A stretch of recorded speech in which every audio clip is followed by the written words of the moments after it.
ಅದೇ ಗೊಬ್ಬರ ಕೊಟ್ಟಿದೆ, ಲಿಕ್ವಿಡ್ ಏನು ಇನ್ನೂ ಕೊಟ್ಟಿಲ್ಲ. ಕ್ರಾಪ್ ಸೆಟ್ಟಿಂಗ್ ಹೇಗಿದೆ ಸರ್? ಕ್ರಾಪ್ ಸೆಟ್ಟಿಂಗ್ ಏನಂದ್ರೆ ಕಂಪ್ಲೀಟ್ ಈಗ ಹಾರ್ವೆಸ್ಟಿಂಗ್ ಕಂಪ್ಲೀಟ್ ಆಗಿದೆ ಅದು. ಮೇಜರ್ ಆಗಿ ನಮ್ಗೆ ಏನ್ ಸಮಸ್ಯೆ ಏನಂದ್ರೆ ಕ್ರಾಸ್ ಗಣ್ಣು, ಈ ಏನ್ ಕ್ರಾಸ್ ಗಣ್ಣು ಏನೈತಲ್ಲ ಇದರಿಂದ ಒಂಥರ ಈ ಬ್ಯಾಂಡ್ ಡಿಸೀಸ್ ಅಂತೀವಿ ನಾವು, ಅಂದ್ರೆ ಅದು ಕೊರತೆ, ಅದು ಗಣ್ಣು ಕ್ರಾಸ್ ಆಗಿ ಗಿಡ ಬೆಂಡ್ ಆಗುತ್ತೆ. 3 to 4 years ನಂತರ ಆ ಗಿಡನು ಫುಲ್ ಸತ್ತೋಗ್ಬಿಡ್ತದೆ, ಅಂದ್ರೆ ಡ್ಯಾಮೇಜ್ ಆಗುತ್ತೆ. ಇದು ಮೇಜರ್ ಪ್ರಾಬ್ಲಮ್ ಇದೆ. ಅದ್ರ ಜೊತೆಗೆ ಏನಂದ್ರೆ ಇದರಲ್ಲಿ ಟೋಟಲ್ 8x8 ಸ್ಪೇಸಿಂಗ್ ಇದು. 8x7 ಇರಬಹುದು. ಅಂದ್ರೆ ಅಲ್ಟ್ರಾ ಹೈ ಡೆನ್ಸಿಟಿ ಪ್ಲಾಂಟಿಂಗ್ ಅಂತೀವಿ ನಾವು. ಅಂದ್ರೆ ಅಧಿಕ ಸಾಂದ್ರತೆಯ ತೋಟ, ಅಂದ್ರೆ ನಂಬರ್ ಆಫ್ ಪ್ಲಾಂಟ್ಸ್ ಜಾಸ್ತಿ ಇದೆ ಈ ತೋಟದಲ್ಲಿ.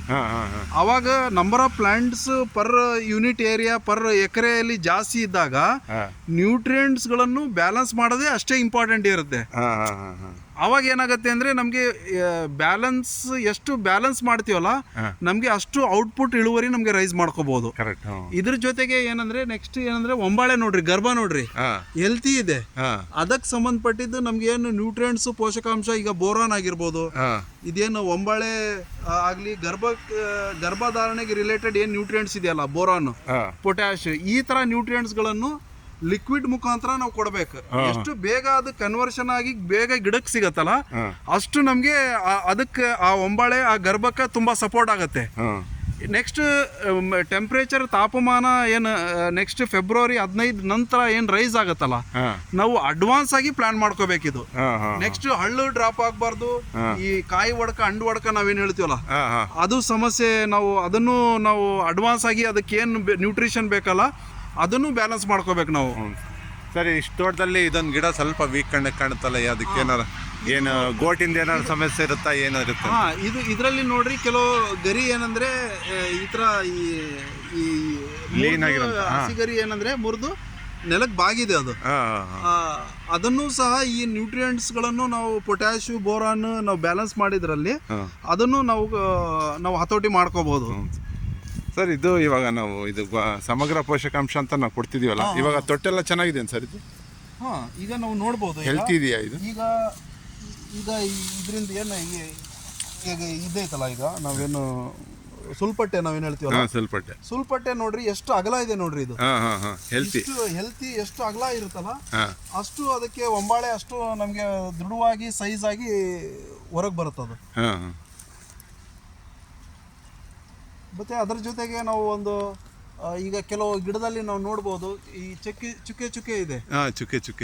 ಅಂದ್ರೆ ಈ ಸುಳಿ ತಿಗಣೆ ಏನು ಸ್ಪಿಂಡಲ್ ಬಗ್ ನಾವೇನ್ ಹೇಳ್ತೀವಲ್ಲ, ಅದನ್ನು ಒಂದೊಂದು ಗಿಡದಲ್ಲಿ ಇದೆ. ಸುಳಿಯಲ್ಲಿ ಎಷ್ಟು ನಾವು ಆ ಕೀಟದ ನಾವು ಎಷ್ಟು ಕ್ಲಿಯರ್ ಆಗಿ ನಾವು ಅದು ಹತೋಟಿ ಮಾಡ್ತೀವಲ್ಲ ಅಷ್ಟು ನಮ್ಗೆ ಈ ದ್ವಿತೀಯ ಸಂಶ್ಲೇಷಣೆ, ಪತ್ರ ಹರಿತು ಕ್ರಿಯೆ ನಾವೇನ್ ಹೇಳ್ತೀವಲ್ಲ, ಅದು ಹೆಚ್ಚಿಗೆ ರೈಸ್ ಆದಾಗ ಗಿಡಕ್ಕೆ ಜಾಸ್ತಿ ಶಕ್ತಿ ಸಿಗತ್ತವ. ಅವಾಗ ನಮ್ಗೆ ಒಂದು ಉತ್ತಮ ಒಂದು ಇಳುವರಿ ನಾವು ಎಕ್ಸ್ಪೆಕ್ಟ್ ಮಾಡಬಹುದು. ಸರ್, ಈ ಟೈಪ್ ಒಂದು ಗಿಡ ಆಗ್ತಿದೆ ಅಲ್ಲ, ಸಾಕಷ್ಟು ರೈತರಿಗೆ ಈ ಸಮಸ್ಯೆ, ಇದು ಇಡಿಮುಂಡ್ರಿಗೆ ರೋಗ ಅಂತಾನೆ ಗೊತ್ತಾಗಲ್ಲ. ರೋಗ ಏನಂದ್ರೆ ಇದು ಒಂಥರ ಈ ಬೇರ್ ಅಸಮತೋಲಿತ ಏನು ಬೇರ್ ನಾವೇನ್ ಬೇರಿನ ಬೆಳವಣಿಗೆ ನಾವು ಹೇಳ್ತೀವಲ್ಲ, ಅದರಿಂದ ಒಂದು ಪ್ರಾಬ್ಲಮ್ ಆಗತ್ತೆ. ನಾವು ಜಾಸ್ತಿ ಯಥೇಚ್ಛವಾಗಿ ನಾವು ಭೂಮಿಯಲ್ಲಿ ಆರ್ಗ್ಯಾನಿಕ್ ಕಾರ್ಬನ್, ಸಾವಯವ ಇಂಗಾಲವನ್ನು ಜಾಸ್ತಿ ಮಾಡ್ಬೇಕು ಅವಾಗ. ಈಗ ನಾವು ನಾರ್ಮಲ್ ಭೂಮಿಯಲ್ಲಿ 0.5, 0.6 ಈ ತರ ಇದೆ ಅಂದ್ರೆ ನಾವು 0.8 ತಗೊಂಡು ಹೋಗ್ಬೇಕು ನಾವು. ಅಂದ್ರೆ 0.8, 1% ನಾವು ತಗೊಂಡೋದ್ವಿ ಅಂದ್ರೆ 90% ಅನ್ನು ಆ ಸಮಸ್ಯೆಗಳನ್ನು ನಾವು ಹತೋಟಿ ಮಾಡ್ಕೋಬಹುದು. ಅದು ಇದು ಇಡಿಮುಂಡ್ರಿಗೆ ರೋಗದ ಇದು ನೋಡ್ರಿ, ಅದು ಆ ಗಿಡದಲ್ಲಿ ಚುಕ್ಕೆ ಇದೆ. ನೀವು ಬೇಕಾದ್ರೆ ಝೂಮ್ ಮಾಡಿ ನೋಡ್ರಿ, ಗರಿ ನಾರ್ಮಲ್ ಇಲ್ಲ ಅಲ್ಲಿ, ಸುಳಿಗರಿಯಲ್ಲಿ ಹೌದು ಚುಕ್ಕೆ ಇದೆ, ತುಂಬಾ ಚುಕ್ಕೆ ಇದೆ, ಕರೆ ಚುಕ್ಕೆ ಇದೆ, ಒಂಥರ ಸುಟ್ಟಂಗಾಗಿದೆ. ಅದನ್ನು ಸ್ಪ್ರೇ ಮುಖಾಂತರನೇ ಕಂಟ್ರೋಲ್ ಮಾಡ್ಕೋಬೇಕು. ಅದು ಸ್ಪ್ರೇ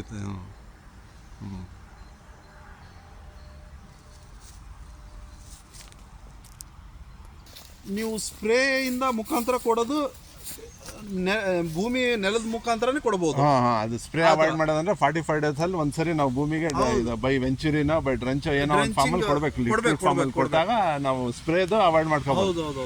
ಸಾಕಷ್ಟು ಕಡೆ ರೈತರಿಗೆ ಸ್ಪ್ರೇ ಟೀಮ್ ಕರೆಸಿ ಓಡಿಸೋದೇ ತುಂಬಾ ತೊಂದರೆ.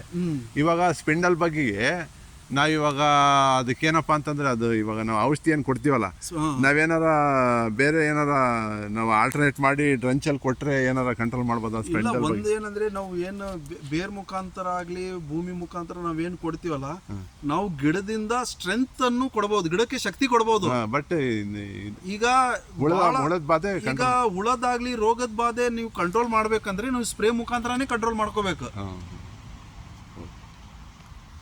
ಈ ಕೆಲವು ಗಿಡದಲ್ಲಿ ಈ ಮೇಲ್ ಬೇರ್ ಬರುತ್ತೆ, ಗಿಡ ಈ ಮೇಲ್ ಬೇರ್ ಇತ್ತಂದ್ರೆ ಏನಾಗುತ್ತೆ ಅಂದ್ರೆ ಆಳವಾಗಿ ಏನ್ ಬೇರ್ ಹೋಗ್ಬೇಕಲ್ಲ, ಅದು ಏರಿಯಾ ಕಡಿಮೆ ಆಗುತ್ತೆ, ರೂಟ್ ಝೋನ್ ಕಡಿಮೆ ಆಗುತ್ತೆ.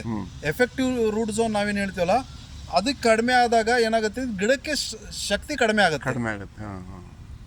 ಆದಷ್ಟು ಏನಂದ್ರೆ ನಾವು ಬುಡಕ್ಕೆ ಮಣ್ಣು ಆಗ್ಲಿ ಯಾವ್ದು ಆಗ್ಲಿ ಬುಡಕ್ ಮಣ್ಣು ಕೊಡಬಾರ್ದು. ಅವಾಗ ಏನಂದ್ರೆ ಬೇರೆ ಮೇಲೆ ಬಂದ್ಬಿಡ್ತದೆ. ನಾವೇನಿದ್ರು ಇದು ಹಾದಿಯಲ್ಲಿ ಮಾತ್ರ ಏನಾರ ಹಾಕ್ಬೇಕು. ಇದೆಲ್ಲ ಮೊದಲೇ ಮಾಡಿರೋಂಥ ಕೆಲಸ ಇದು. ಹಳೆ ರೈತರು ಏನಿದ್ರಲ್ಲ ಅವ್ರು ಮಾಡಿದ್ದಾರೆ ಈ ಟೈಪು. ಗಿಡ ಮೇಲೆ ಇದು ಸಾನೆ ಆಗ್ಬಿಟ್ಟು ಬೆಳೆ ಕಡಿಮೆ ಆಗಿದೆ ಅಂತಾರೆ ಈ ಪ್ಲಾಟ್. ಇದು ಎಲ್ಲ ನಾವು ಸ್ವಲ್ಪ ಸವರ್ಸ್ಕೊಂಡ್ರೆ ಮಳೆಗಾಲದಲ್ಲಿ ಸ್ವಲ್ಪ ಇದು ಬೆಳೆ ಆದ್ಮೇಲೆ, ಮಾವಿನ ಬೆಳೆ ಆದ್ಮೇಲೆ ಇದೆಲ್ಲ ಸ್ವಲ್ಪ ಸವರ್ಸ್ಕೊಂಡ್ರೆ ತುಂಬಾ ಈಸಿ ಆಗುತ್ತೆ. ಚೆನ್ನಾಗಿದೆ, ಹೊಟ್ಟೆ ನೋಡ್ರಿ ಚೆನ್ನಾಗಿ ಬರ್ತಾ ಇದೆ. ಈಗ ಇದು ಲಾಸ್ಟ್ ಟೈಮ್ ತುಂಬಾ ಕಡಿಮೆ ಇತ್ತು ಸರ್, ಇದು ಟ್ರೀಟ್ಮೆಂಟ್ ಮಾಡಾದ್ಮೇಲೆ ಈ ಟೈಪ್ ಬಂದಿದೆ. ಬಟ್ ಆದ್ರೂ ನನಗೇನಪ್ಪ ಅಂತಂದ್ರೆ ಇಲ್ಲಿ ನನಗೆ ಒಂದು 30% ಇನ್ನೂ ರೈಸ್ ಆಗಬೇಕು ಅಂತ ನಂದೊಂದು ಇದು ಅನಿಸಿಕೆ. ಇಲ್ಲಿ ಏನಿದೆಯಪ್ಪ ಅಂತಂದ್ರೆ ಸ್ವಲ್ಪ ಗಿಡ ನೀವು ಟ್ರೀಟ್ಮೆಂಟ್ ಏನಂದ್ರೆ ರಿಪೀಟೆಡ್ ಆಗಿ ಮಾಡ್ರಿ. ಒಂದು 45-60 ಡೇಸ್ ನಂತರ ಒಂದು ನಮ್ಗೆ ಲಿಕ್ವಿಡ್ ಫರ್ಟಿಲೈಸರ್ಸ್ ಗಳನ್ನು ನಿರಂತರವಾಗಿ ನೀವು ಫಾಲೋ ಮಾಡ್ರಿ. ಎಲ್ಲಿ ವೀಕ್ ಇರ್ತಲ್ಲ ಅಲ್ಲಿ ಆಯ್ತು, ಆ ಟೈಪಲ್ಲಿ ಮಾಡಿದಾಗ ಆರೋಗ್ಯವಾಗಿ ಇರ್ತಕ್ಕಂಥ ಗಿಡಕ್ಕೆ 3 ತಿಂಗಳ ಆಯ್ತಂದ್ರೆ, ಈಗ ಸ್ವಲ್ಪ ವೀಕ್ ಇರ್ತಕ್ಕಂಥ ಗಿಡಕ್ಕೆ 60 ಡೇಸ್ ಗ್ಯಾಪ್ ಅಲ್ಲಿ ಸ್ವಲ್ಪ ಫೀಡಿಂಗ್ ಅನ್ನು ಸ್ಪ್ಲಿಟ್ ಮಾಡಿ ನೀವು ಅಪ್ಲಿಕೇಶನ್ ಅನ್ನು ಮಾಡ್ಕೊಳ್ರಿ. ಅವಾಗ ಏನಂದ್ರೆ ಅದನ್ನು ವೀಕ್ ಇರ್ತಕ್ಕಂಥ ಪ್ಲಾಟು ತೋಟನು ಬೇಗ ರಿಕವರಿ ಆಗುತ್ತೆ. ಸರ್, ಒಳ್ಳೆ ಇನ್ಫಾರ್ಮೇಶನ್ ಈ ತೋಟದ ಬಗ್ಗೆ ಕೊಟ್ಟಿದ್ದೀರಾ, ತುಂಬ ಥ್ಯಾಂಕ್ಸ್. ನೀವು ಸಾಕಷ್ಟು ರೈತರಿಗೆ ಇದು ಹೆಲ್ಪ್ ಆಗಲಿ ಅಂತ ಹೇಳ್ತಾ ನಮ್ಮ ಮಾತು ಮುಗಿಸ್ತೀನಿ. ಧನ್ಯವಾದ ಸರ್. Thank you. ಓಕೆ.